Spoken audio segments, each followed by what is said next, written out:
Welcome back, one and all, to Lobby Legends Raid Leaders. We are entering the final stretch of today's proceedings. It is the very last game. Lobby B has completed 2 games so far, and it is the last chance for players to earn any points. It's still, of course, myself, Gia, and Slissa bringing you all of the action, where we know that there's 4 players in contention, very close in point standings to each other to get that 4th place, but also our top 3 players are not completely safe, and we're going straight into the action here. Slissa, what do you think of Be Nice's hero choices? Panda is Panda good. Not as good now with the buddies in charge, but interesting. We have Satellite picking Malagos and Hoff making some decisions between George and Silas. We have Quillbors in, so Hoff going to go with George in this situation. A little scary picking George, but Hoff is in a good spot, being in the top 2 right now with 12 points. So he's hoping to just secure another win with that George. There are no dragons, no elementals, and no pirates, keep in mind. So we have mechs and we have Quillbor for synergy with George. We also have Murlocs, so some poison minions can get divine shields. Yeah, this is looking like a pretty good George lobby indeed. I almost always only pick George when Quillbor are in because I am just such a fan of Agam, as you know. And honestly, having Gem Splitter is better than having Flat Tusk these days if you have the George and the shields to support it. So Hop here, definitely some good prospects. But speaking of Quillbor, we have Sese Say on Death Speaker Blackthorn, which is a hero that I do not often see. I've seen this hero go 8th or 1st many times. What are your thoughts on it? I love Blackthorn personally. I find that he does great as long as you play him adequately, getting so many gems, and you do have to hit the right minions. So getting over here, Be Nice getting the Maiev hero power, which is really nice with the current gold situation. You can use it on the Micro Mummy to get a scaled mech, or can just use it on the pair and start scaling with the Micro Mummy currently.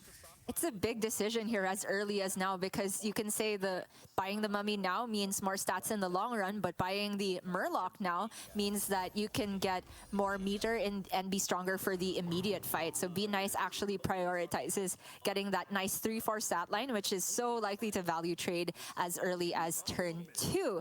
Very nice from him there. We do have on our left side handy player tracker that Kurt, Sese and Goddammit have all gone for standard curve, leveling up on 4 gold. And honestly, standard curve Zephyrus is not something I'm used to seeing. What do you think of that?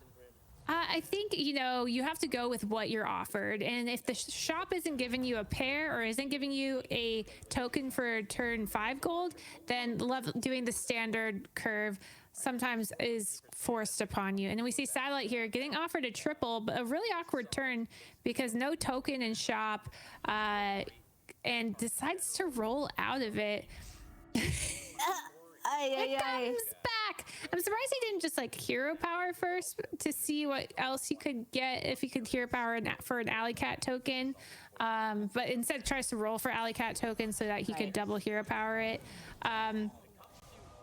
Decides to hero power just this Quillbor after using the battle cry, and ends up with the Micro Mummy, which is the best pairing to the pup bots. So he's probably not too unpleased here, but unlikely to freeze because this freeze is super awkward. If he freezes, he's forced to buy one of the pup bots, meaning he has to triple into a 2. It would only be a good freeze if there was 1 pup bot.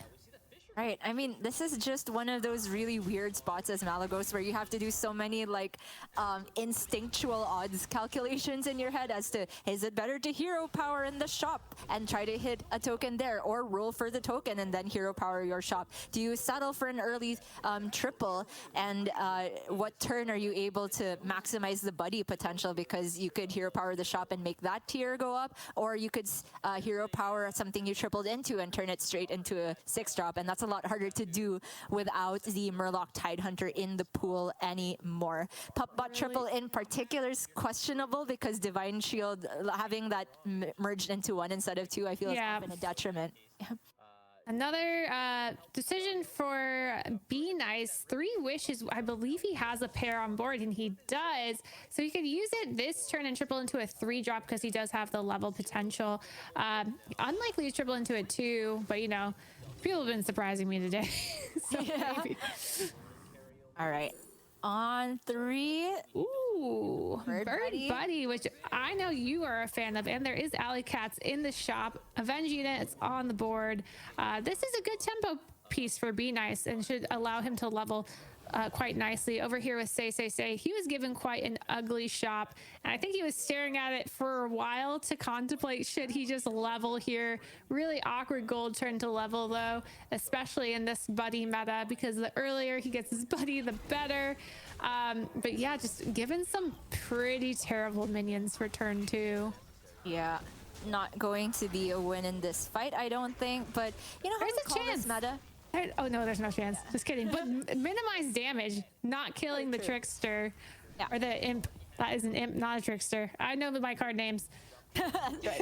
I mean, so we call this meta a buddy meta, but I think every meta is a buddy meta ever since Bird Buddy was introduced. It's been many months since this card was printed, and it still surprises me how many stats you can get from it just by having any sort of board and a couple beasts towards the end. Just such a good tempo piece, like you were saying. But over here for Say has the beginnings of a Leaper comp, which is not something you often see on Blackthorn, but I guess the benefit is you can play around Zap with your extra blood gems, I guess. Or you could triple into Agam and just switch out of it. Over here, Be Nice with Panda, deciding between Queen Wagtoggle's hero power or this Embrace the Elements. Decides to go with Queen Wagtoggle because he does have 3 types out and the perfect gold setup because of level and 1 gold. So I do like this decision just based on the economy. Facing up versus the Maiev. We've seen Maiev in almost every lobby today, correct? That's right. I mean, Maiev is generally considered to be a hero, I think, that is capable of taking first regardless of what minion types are in or out, because she can so consistently triple and oftentimes is just able to go for 6 drops. But it's also a very greedy hero to play. You can often wipe out before you even hit your second set of buddies. So definitely a high skill ceiling there. Maiev is going to be losing the fight here. Unfortunate for SJMR. Leaving the buddy up means a bit of additional damage here, but still relatively safe. I think he can continue to stockpile triples, hopefully for him. God damn it though, on the Zephyrus, hasn't tripled yet. Yep. You can do it this turn though. Yeah, usually what you're looking for is to find a triple by the time you get your buddy so that you can triple into a 5-drop and then use your buddy to just get a second 5-drop. So you could have 2 Light Fangs, 2 Mithrax, 2 Nomis, which we saw earlier today. But unfortunately, he just hasn't gotten there. Can use his hero power to get that triple though. And we see he's going to get double Mithrax or double Mama Bear. He does have to sell something in order to guarantee it. No, right? Because it's a triple on board and I don't remember what's on He has board. 1 single minion on board as well. Oh, true. Yeah. So now he does have to sell out of probably one of the Murlocs, which makes the gold kind of awkward this turn. He might just go for it. I gotta get lucky in order to make it to tomorrow. 75%, or he can hold the fire res, but that's a lot of missed stats. So the double mama. Yep, 10-10 here. Gonna position them probably more closer to the front because they don't have any value in the back right now. And gonna start finding him some beasts. We've seen a lot more beasts in this lobby versus last lobby. Last lobby, we didn't see any beasts. Lobby A, we didn't see any beasts. Yeah, beasts are in a very interesting spot right now here because they don't really ever level up to 6, I feel. With my ex now out of the pool, there's very little benefit to taking a Goldrin or a Gas Coiler, or rather spending the gold on going to 6 for it rather than just trying to triple. However, they do have a lot more consistent ways to consolidate a tier 5 board now that there are more reanimating Rattlers in the pool. They can get reborn on the Mama Bears and the Crocolisk. So we could see Goddammit just playing pretty safe to try and secure enter a top 4 with Beast. I think that's a very reasonable way of approaching it. Over here, SJMR with not the greatest 6-drop options. Well, he has a second triple opportunity, so gonna sell out of the Murlocs likely so that he can have as many minion types as possible. Should be tripling first in case he hits an Omega Buster or a Foe Reaper and to get another minion type out. He hits both the things I named because I'm a god and I just know what's gonna happen. As well as a Charlga. So interesting to see what he'll take here. I'm leaning towards Omega Buster because it's a good direction, and he agrees. Okay, we just got word that Goddammit on the Zephyrus has found Hydra and Rat Pack on another shop, which is amazing to find with the Golden Mama Bear. But like you said, the Buster is a big deal because it gives SJMR a solid direction. Obviously not the strongest on this current board where there's not too many mechs, but he can try and keep rolling if he lives to then find Baron, Deflecto, etc., etc. However, SJMR is in the danger zone, like you said, so he absolutely needs to survive the next fight. Look at this bird buddy buffing one minion. It's still good, Slissa. It's golden. It's a big, cute alley cat. It's fine. You know, it's going to be like a 2020 at the end of this, right? There's so many Avenges for it. It's so cute. I love it.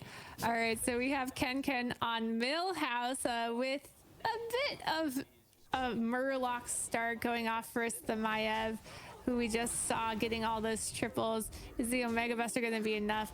Luckily, the Omega Buster did not get the Divine Shield there, so it didn't get too much of a buff. I want to point out that Ken, I think this is the second time he's taken Millhouse in what is, in my opinion, a subpar Millhouse lobby with, once again, Elementals and rude Pyrons out. To Millhouse like this. How dare you?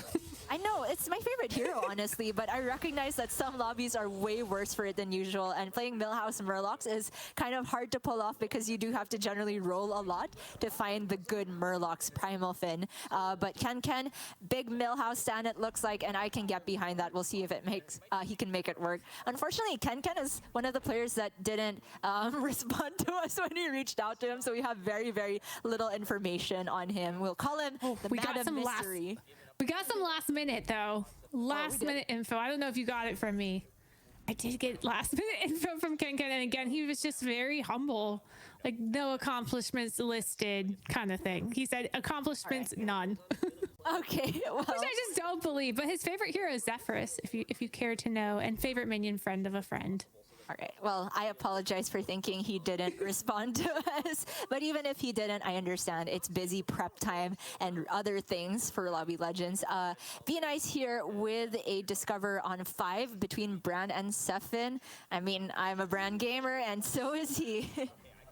Yes, he is. And so we see Omega Buster in the shop, which he has lots of Divine Shield minions in the shop too. Gonna sell out the Golden Bird Buddy, which is hurting Gia's feelings, but another triple. So could hit a Foe Reaper, could hit a second Omega Buster. Hits. Oh, sorry, he's tripling into 5s. Yeah. Wait, what? Why is my? Oh, I know why. Okay, my brain hurts. That's okay. I've been casting too long. It absolutely is fine here. The Buster is a huge deal with the insta pickup of Kangor, which is amazing. It means he just completely transitioned to a full mech comp in one turn, almost full. Like the Void Lord and the Buddy don't quite get maximum synergy, but the Void Lord is great still to make sure that the attacks go off in the nicest preferred order. He doesn't really get any snipes on the important minions before the Buster and the Kangor go off. Really good timing for Be Nice to get this triple for the Buddy, because now he can level and discover a 6-drop because he has that direction into the Omega Buster. And it looks like Hoff is going out, which is a big deal because he's tied for first place right now with those 12 points, and he's going to get 0 points here. Unless, nope, no tie, so he's going to get 0. Yeah.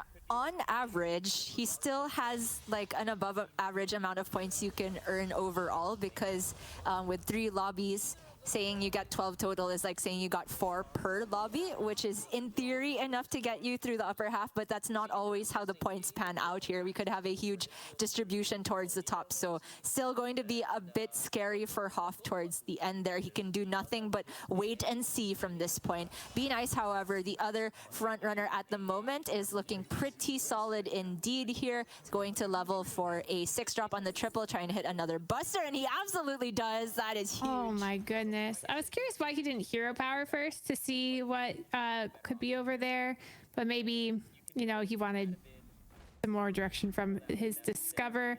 Over here on Say, he has his buddy, he has Baby Crush, and going a ground shaker direction with a golden frogger. Yep.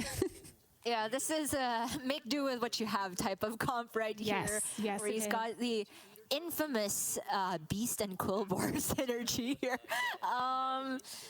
Man, I feel like he might wipe out the next turn. We haven't checked in with Satellite for quite some time, but Satellite and Say are our 2 APAC players, our 2 Japanese players in the lobby who have been performing in the bottom half so far. It's a bit unfortunate if one of them has to take the other out here, but we do have Satellite with a very solid direction, taunted up his Omega Buster now, but curiously also taunts up the Deflectobot. What do you think? Yeah, I mean, he is trying to get as much stats as possible, it looks like, and getting a res out of this is fine. He does have good direction and a triple in the shop as well, so he looks to be in a good spot, especially compared to what's going on the other side of the board with Say, but still doesn't have Baron or anything, so not quite there, and didn't get the full res because of positioning. So maybe, oh yeah, because Baby Crush has the Reborn. I think right. Say is completely fine. Yeah, Pile of Cards comp is getting there for Say, at least Minion for this comp fight. good. Minion comp is what I like to call it. But yeah, that Reborn Crush is so much tempo and stats, and you know, there's no more 15 damage barrier anymore. We can be seeing a lot of damage coming out of these opponents, and now we're over to SJMR, who has enough health to stay alive. He's gonna have 2 health and a lot of minions in hand, including 2 buddies. He could do something interesting here where he uses both buddies at the same time to guarantee getting to his hero power minion the next turn. It's something we're likely going to see because he has 2 health unless he faces the ghost. It's true. Bran also has synergy with the Maiev buddy of sort of speeding up the turn where you can unlock your dormant minion. So many players trying to go for some sort of mech strategy here. Obviously, the ones with double buster or single buster are way ahead here, but Kankan still has a very good setup with Ground Shaker here. A lot of shields care of the Mecharel, and he can keep regenerating these shields with, or rather the blood gems with the gem splitter here. Has a module locked in the shop, which is huge because next turn he could attach that module to the Mecharel and do the infamous thing of putting that to the far right and a bunch of shields at the front. So if your opponent doesn't have a Wind Fury minion, that Mecharel can trade so many minions for 1. I'm getting word now that because Hoff went out, Be Nice is guaranteed top 4. Be Nice is in a good situation. He will be moving on to tomorrow, but there's still 3 other slots up for grabs. Hoff's still in contention, obviously, but it is pretty close up at the top, so we all have to see. Very exciting stuff, and for Be Nice, that's going to be such a huge relief, but he has, you know, the freedom to play for whatever spot he wants. Does he want to bully somebody else out of contention? Who knows? Right now, though, he is absolutely just playing to be as strong as possible with the Macaw double Omega Buster setup. He is 1 Baron away from being truly the strongest in the lobby. However, these Deflectobots are still putting in a lot of work here. Oh, I was gonna say, if that Mecharel can get an early snipe on the Deflecto from Be Nice, it could still be a win for Ken. Yeah, but not quite, unfortunately.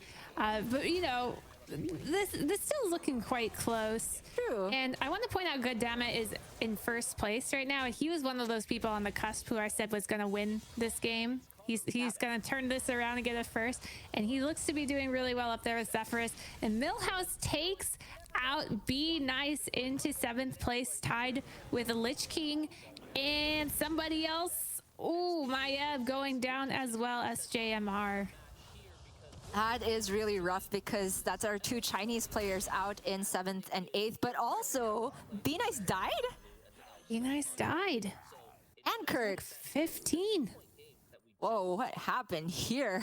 That's insane. I thought Be Nice had an amazing board, but maybe he got zapped on the other side, taking a... wait, he didn't even have a Baron, but the zap could maybe try and hit Macaw. I don't know what attack the Deflectos were on. Something disastrous went on there, and that has huge implications for Say and Satellite. They had very few points leading into this lobby, but they're now both able to potentially take first place. And we have a very interesting end game situation here, Sessa, because at the start of the day, we talked about that sort of triangle of big stats beating mechs and beasts, the beasts beating poison, and then the poison beating the big stats. But we have pretty much just beasts and mechs across the board here on our top 4.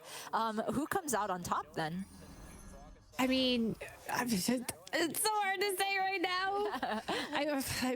I can't wait to see it go down. I was just watching Goddammit's ordering to guarantee all these triples, and I was just mesmerized by he's put himself in a powerful position with these beasts, but beasts are one of those like mid-range comps that eventually fizzle out. So like, will this last versus Omega Busters? I don't know.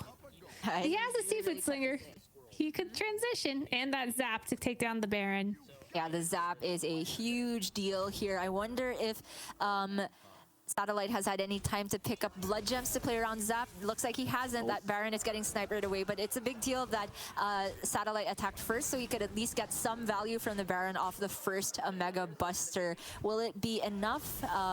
Could be, because there is another Buster going off here, but the two Foe Reapers just don't have that much attack on them. They need to hit the perfect position here, I feel. The Mama Bear dies before the Foe Reapers even attack. I was afraid those Foe Reapers were just gonna hurt the Mama Bear, but she was able to hurt herself first. But these beasts are just so strong, and with the Rat Pack dying, that is gonna be enough to take Satellite out into 4th place, putting Goddammit into the top 3. Ooh, that is a huge deal. Like you said, Goddammit was right there on the cusp. And now Satellite being out, it's going to be very, very tough for him to try and secure a spot through to tomorrow. But once again, nothing these players who have died can do but wait and see. We have Sesese on the Blackthorn, still hanging in there with what we call the pile of stats comp.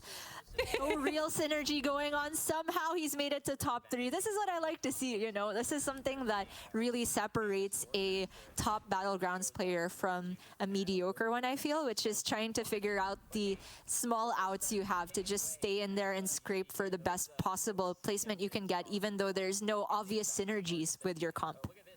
Now we're looking at lots of Quillbore on the other side, some Bacon Relaxer, as well as a Bran and a Necrolite. Necrolite is very interesting because we do have a Foe Reaper that could use the stats from the Ground Shaker. But it's all about how can we do this play without making our board weaker.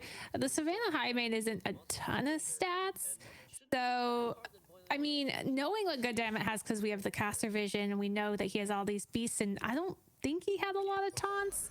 That could be a huge move to get those gems onto the Foe Reaper. That's true. Board space making it a bit awkward though. So Sesese, okay, he does get rid of it now, but instead of swapping gems, he's just going for maximum attack across the board, which, you know, if he's just looking to win the next immediate fight, this gives the Foe Reaper pretty much almost as much stats as it would have gotten from the swap, alongside buffing the rest of the board here. And it gets to snipe the cleave on the other side from Goddammit. Is that enough to win though? Because that Mama Bear plus Rat Pack is looking too scary, and this trade is pretty awful for Sesese. Yeah, it's not looking good. There's a lot of stats online for Goddammit, and with 9 health for Say, it's looking like the end of the road.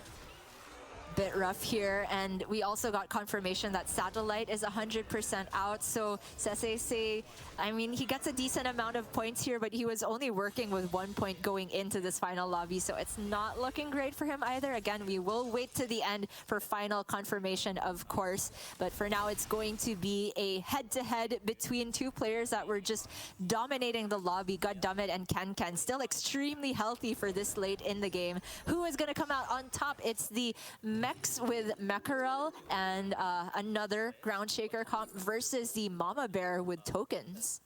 Yeah, I mean, hitting a zap here is interesting. Goes with the Fellback, who's just going to cycle it out. This combo appears will likely lose to Beasts because the Beasts have so many tokens to eventually get through all these Divine Shields. And the attack just doesn't matter as much because of the Rat Pack and stuff like that.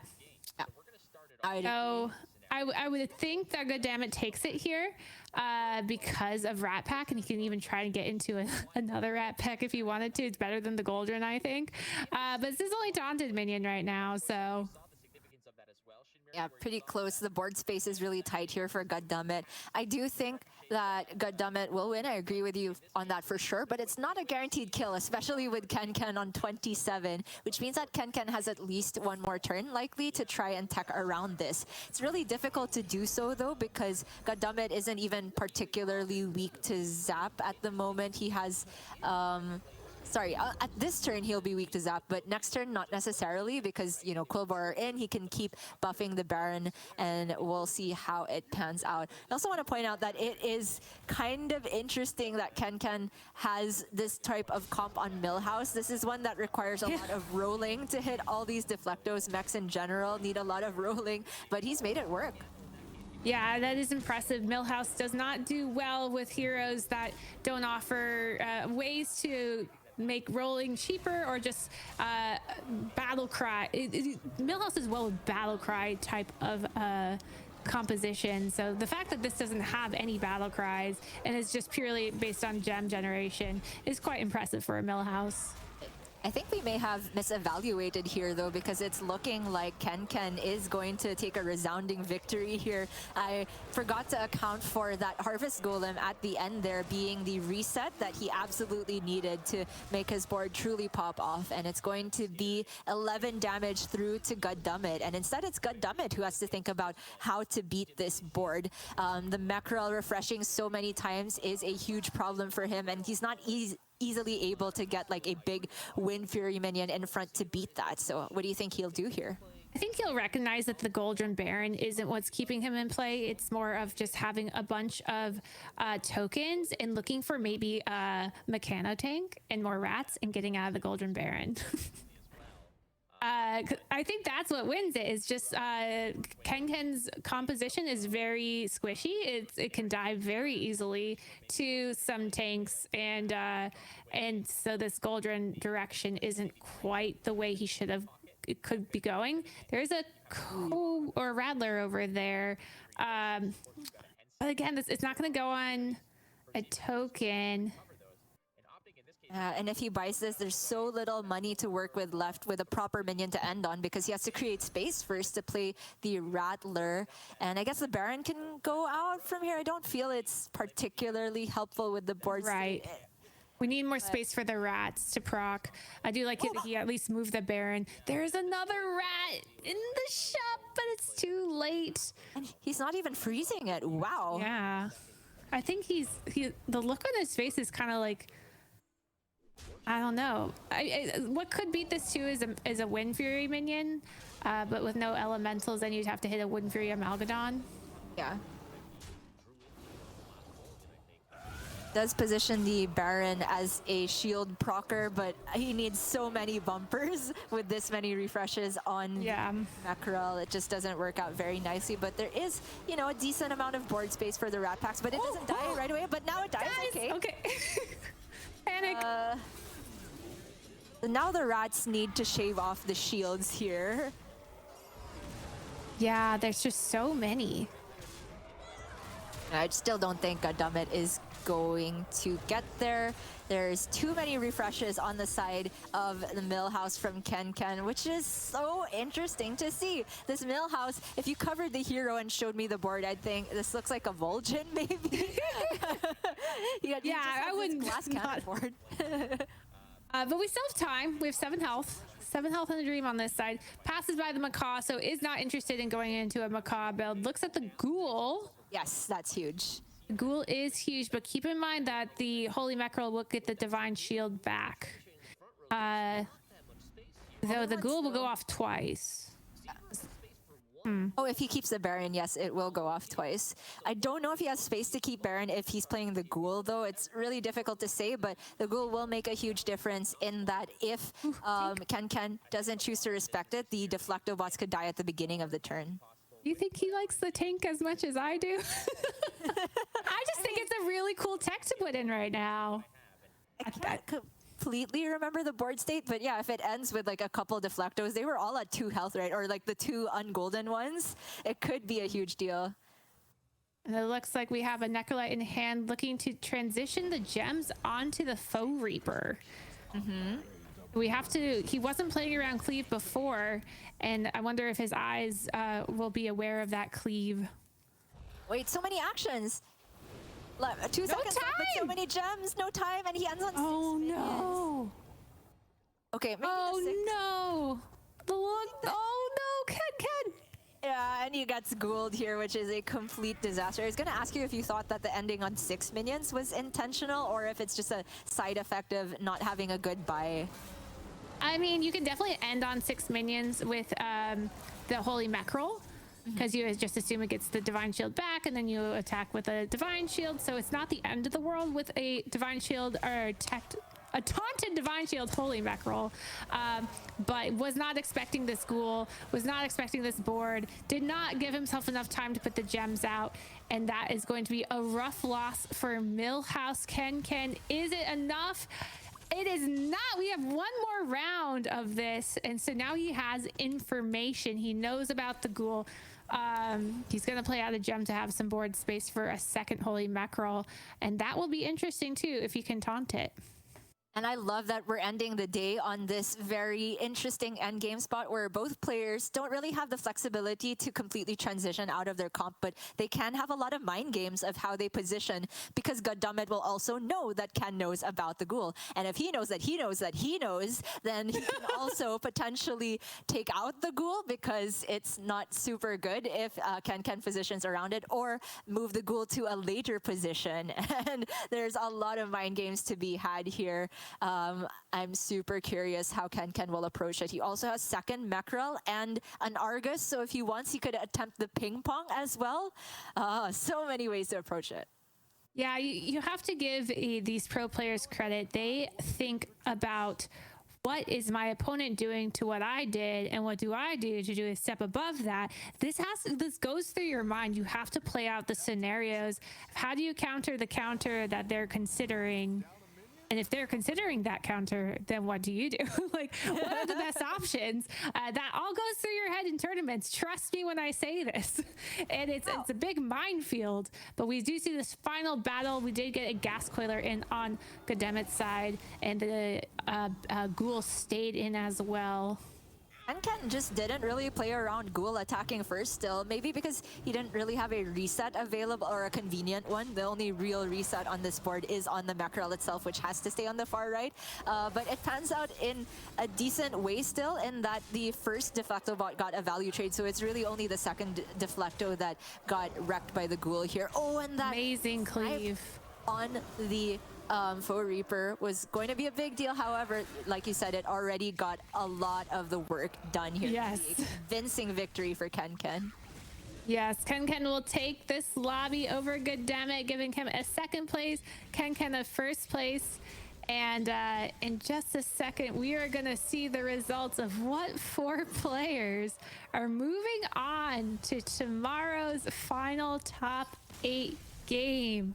And it's close, so I have no idea. That's right. I'm on the edge of my seat here, as well as the players are. I am sure they haven't really had the time, I think, to calculate the points. It was all about focusing on the game so far. But here are the final results. It's Be Nice and Ken tied for first with 14 points, and then a 3-way tie for 3rd through 5th, which according to our tiebreaker rules is broken by the player who has gotten the most amount of first places and then second places. So unfortunately for Goddammit, he is going to go out on tiebreakers here. Oh, it's a hard pill to swallow, but yes, it was whoever gets the most first places win it.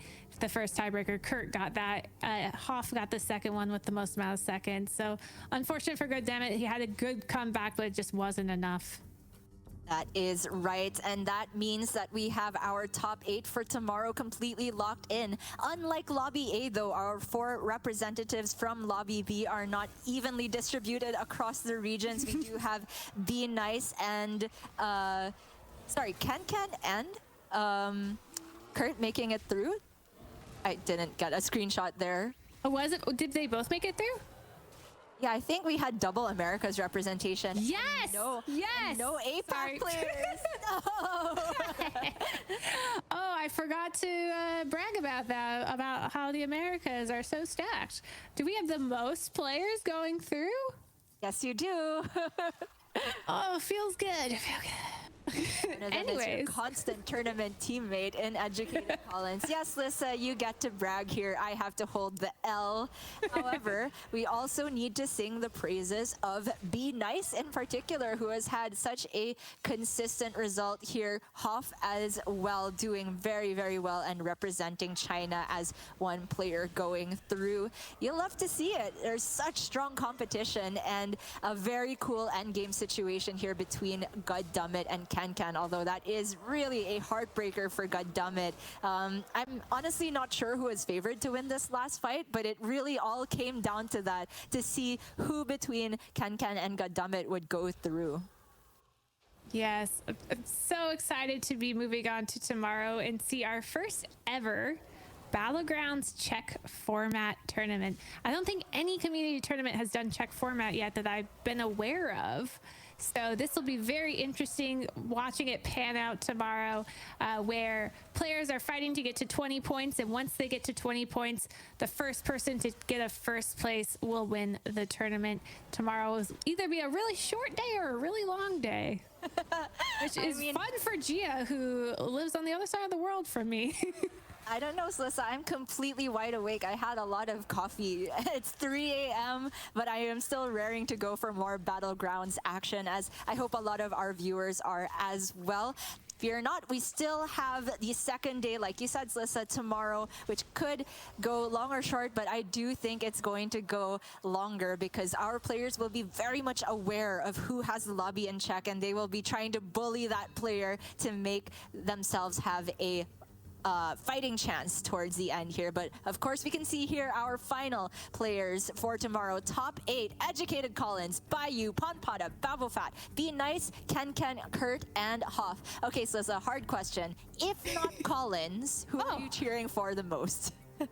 I think Ponpada, he won my heart today with his gameplay. I became a big fan of Ponpada, as well as Be Nice. He just gave a very nice message to the community about how important it is to be nice to one another.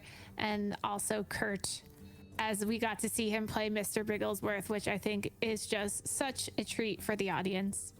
Right, we got 1.5 cheerers for Ponpada here, me and you, if not Collins. Ponpada, the last remaining APAC representative, but we do have 2 Chinese representatives as well. And I am also a new fan of Can, to be honest. He has shown me more ways to play Millhouse because, like I said, Millhouse is my favorite hero, but I've kind of shoehorned myself into only playing Millhouse when Elementals/Pirates are in. He showed that you can still make it work with Murlocs in one lobby and then with Mechs in the other one, taking a first in that regard as well. Some very, very impressive stuff. So Lissa, day 1 of your official casting in the books. How does it feel? Oh, it was so much fun, and it was just a blast because I got to do it alongside of you. I feel like I've always, looked up to you as a caster. So it was really a special moment for me, and I'm glad I got to be here for the first ever Lobby Legends, and I'm just very much looking forward to tomorrow. Oh, I look up to you too as a content creator and a dog mom. I don't have any pets. I couldn't handle the responsibility. Sorry about the dogs barking today, guys. All right. Thank you so much for being here, Slissa. We will go through once again tomorrow to determine who will be the winner of the first ever Lobby Legends. And thank you to everybody who tuned in here on the main broadcast. Thank you to our co-streamers for pouring their time and effort into promoting Battlegrounds esports. It was an amazing first day, I feel. A great debut for Battlegrounds esports. Good luck to our top 8 players. And everybody stay tuned for a raid for Lee, who is one of the other prominent members of the Battlegrounds community. I believe he has qualified for 2nd Lobby Legends, and he's known as one of the most educational streamers and the creator of the Wall Lee bot, which is very widely used by Battleground streamers. Slissa, any last words before I send us off to Lee? Thank you so much for production and Sodal on the back end. If you enjoyed all the gameplay action, Sodal was behind the scenes getting us to the right games at the right time. And I hope to see you guys tomorrow. Thank you so much, Slissa. Everybody stay tuned for tomorrow as we find out who will be the first ever champion of Hearthstone Battlegrounds Lobby Legends. See you then.